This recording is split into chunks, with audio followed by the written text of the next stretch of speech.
Hi everyone! Today we are going to go over in-text citations. I'm noticing some of you do not know how to do this or need a refresher on how to do this based on your entering the conversation essays.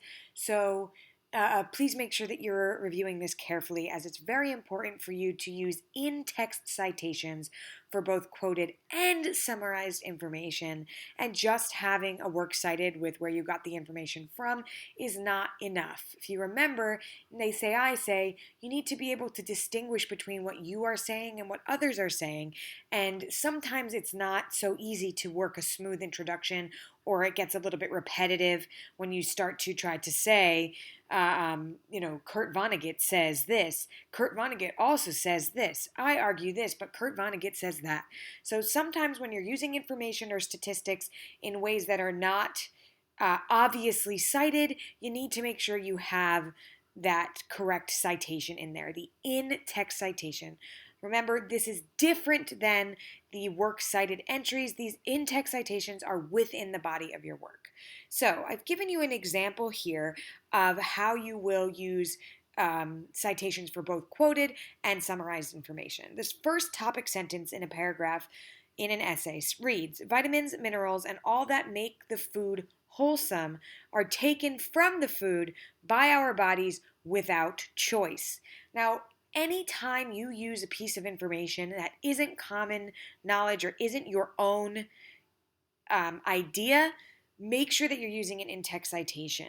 Now, it's always best to oversight rather than undercite. You want to make sure that you are covering all of the kind of information that you present so you're not accidentally plagiarizing. And of course, I know none of you would ever purposefully plagiarize, but you need to make sure that you have your citations in there and that they're covering all that information that, again, is not your argument, your opinion, and whatnot. So you can see, obviously, vitamins, minerals, and what makes food wholesome are taken from the food by our bodies without us choosing that. That's not something that is an argument that you're making. That's something that was found or something that needs to be proved by an expert in the field. So we have the last name of the person who claims that this information is true. We have that there, Smith. And that's, again, not quoted. This is not direct language. It's just summarized information. Then the next sentence, to get to the wholesome knowledge provided by books requires careful decoding, which opens up new possibilities for critique and contestation.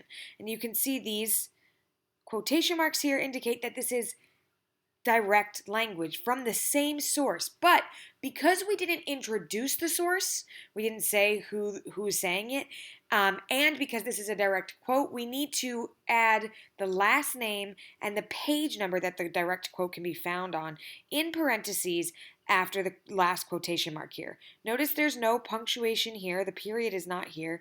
The period comes at the end of the citation. And if we didn't have, so if this wasn't a direct quote, let's just pretend for 2 seconds, we would still keep the citation at the end of the sentence here, and this would indicate that the term careful decoding came from a direct language from the Smith source on this page. So the citation always comes at the end of end of the sentence before the period. Let's put that back. Then we have a couple of sentences. The act of reading requires an act of voluntary digestion, and you can move forward there.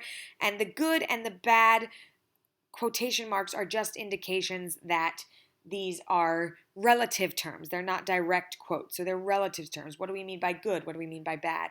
It's just something to think about within the context of the article, but we again have information from this source, Smith.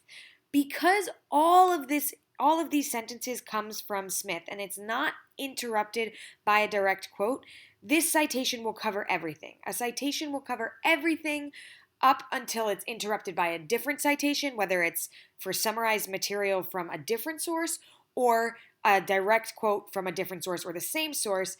The citation will cover up to one paragraph, again, unless interrupted. So all of that information is now, we know, comes from Smith.